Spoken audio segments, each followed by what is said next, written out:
जय हिंद, नमस्कार। बिहार पुलिस का एग्जाम हो गया है। अब हाथ पर हाथ धर के बैठे हैं। बहुत लोगों ने मैसेज किया, टेलीग्राम पर मैसेज किया कि भैया हमारा नंबर इतना है, हम फिजिकल करें कि नहीं करें, है ना। इस पर हालांकि मैंने वीडियो बनाया था कि भाई कितना है तो आप करिए। लेकिन आज के इस वीडियो में एक चीज मैं बताने वाला हूं कि जिसका कम नंबर है रिजल्ट उसका भी हो सकता है। ध्यान से सुनिएगा, जिसका कम नंबर है रिजल्ट उसका भी हो सकता है। कैसे हो सकता है इस पर हम बात करेंगे। उससे पहले आपको समझना है कि जो बिहार पुलिस का एग्जाम हुआ है यह 6 शिफ्टों में हुआ है। आप लोगों को पता है 16 जुलाई को था, 20 जुलाई को था, 23 जुलाई को था, 27 जुलाई को था, 30 जुलाई को था और फिर 3 अगस्त को था। अब कुछ लोग कह रहे हैं कि भाई हमारा 45 ही आ रहा है सर, अब हम कैसे करें फिजिकल। कुछ का कहना है कि हमारा 55 है, कुछ कह रहे हैं कि हमारा 60 है ना। और कुछ हैं इन सबसे परे जो कह रहे हैं कि हमारा 40 भी है।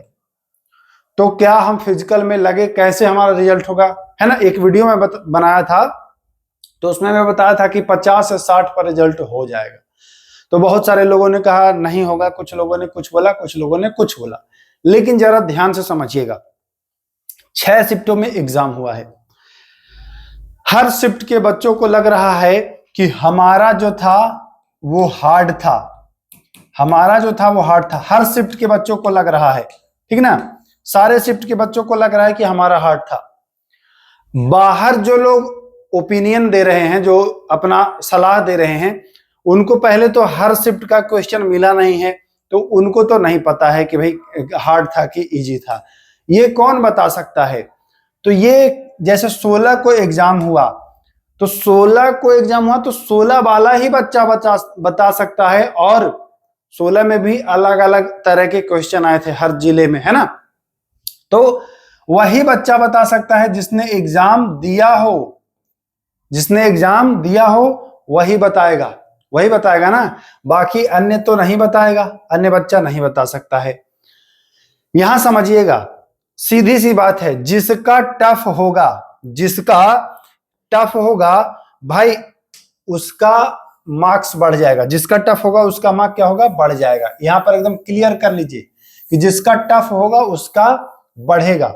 अब कुछ लोगों को लग रहा है कि हमारा है 45, हो सकता है भाई आपका शिफ्ट टफ हो सीएसबीसी के अनुसार, है कि नहीं। चूंकि बाहर तो क्वेश्चन आया नहीं है, बाकी लोग तो अनुमान कैसे लगाएंगे, नहीं लगा सकते हैं। आप जानते हैं जब आप एग्जाम देके आओगे तो आप केवल इजी प्रश्न ही बाहर निकालते हो, इजी प्रश्न ही बताते हो। कठिन प्रश्न आपको नहीं याद है, आप जरा सा दिमाग पर जोर डालिए। कठिन प्रश्न 2 से 4 आप, या बहुत ज्यादा हैं तो 5 आप कठिन प्रश्न याद रखेंगे, बाकी आपसे याद नहीं होगा कठिन प्रश्न। तो बाहर कैसे पता चलेगा किसका टफ है। तो हम यही कहना चाहते हैं, सारे शिफ्ट वाले इतना भी आ रहा है तो आपको फिजिकल करना चाहिए। नहीं करोगे तो जरा समझ लो, पिछली बार की घटना मैं बता दूं। बहुत सारे लड़के हमसे जुड़े थे, वो कह रहे थे कि सर हमारा 50 है, हमारा 51 है। हमने बताया कि भाई नॉर्मलाइजेशन होगा, मार्क्स अगर टफ है तो बढ़ जाएगा। उन्होंने माना नहीं, कहा कि सर रिजल्ट आएगा तभी हम फिजिकल करेंगे। परिणाम क्या हुआ कि रिजल्ट आने के बाद देखिए आपके कितना कम समय मिलता है। आपको 1 महीना भी नहीं लगभग देगा, 1 महीना भी नहीं देगा। और 1 महीना दे भी देगा तो 1 महीना में आप कर क्या लेंगे। 1 महीना में फिजिकल तैयार नहीं होता है। बिहार पुलिस में जो मेरिट लिस्ट बनता है ना, जो मेरिट लिस्ट बनता है वह फिजिकल पर ही बनता है। सोच लीजिए, रिटेन में जब मेरिट नहीं बनना है तब इतना टफ है। रिटेन में जब मेरिट नहीं बनना है तब इतना टफ है। फिजिकल तो भैया मेरिट के लिए सब जान लगा देते हैं। और एक चीज और मैं बता दूं, अगर भाई 2-3 महीना फिजिकल कर ही लोगे तो क्या दिक्कत है। अभी ना कोई एग्जाम है, अभी ऐसे भी आप खाली बैठे हो। अगर एग्जाम हो तो अलग बात है, एग्जाम नहीं है, खाली बैठे हैं। अगर फिजिकल करेंगे तो आप खुद ही तंदुरुस्त होंगे, फिट होंगे, नुकसान तो किसी भी हाल में नहीं है आपका।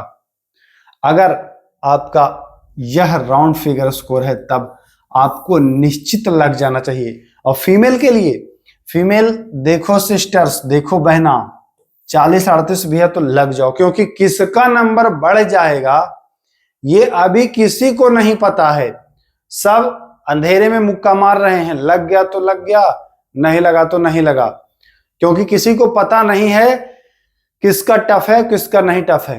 कैसे नहीं पता है? क्योंकि बाहर क्वेश्चन नहीं आया है, अब बाहर एक आध शिफ्ट के एक आध जिले का आया है, तो यार एक आध जिला से कैसे तय हो सकता है कि इजी है कि मुलायम। बाहर आने के बाद आप जानते ही हैं, बाहर आने के बाद आप जानते हैं कि कठिन प्रश्न आपको नहीं याद रहते हैं। तो मैं फिर कह रहा हूं कि ये जो स्कोर अभी भी जिनका भी आ रहा है किसी भी तरह से मिला करके, तो वो लग जाइए। बहुत ऐसे लोग हैं जो मिला रहे होंगे तो कम आ रहा होगा, हो सकता है आयोग ने आंसर कुछ और रखा है, चूंकि आयोग आंसर के भी नहीं दे रही है। तो ऐसे में आपको हाथ पर हाथ तो नहीं धरना चाहिए, मेरे हिसाब से आपको लगना चाहिए, फिजिकल करना चाहिए। और फिजिकल कोई गुड्डा गुड्डी का खेल नहीं है कि आप महीना दिन में कर लेंगे, क्योंकि मेरिट फिजिकल पर बनना है, सब कुछ आपको पूरा जोर लगाना पड़ेगा, तभी फिजिकल आप क्रैक कर पाओगे और मेरिट लिस्ट तक जाओगे, है ना। खाली रिटेन के लिए आपने तैयारी नहीं की थी, आपने तैयारी की थी कि आपको वर्दी चाहिए, यूनिफॉर्म चाहिए, है ना, बिहार पुलिस में सिलेक्शन चाहिए, पीडीएफ में नाम चाहिए। अब क्या आप अभी से हार मान गए?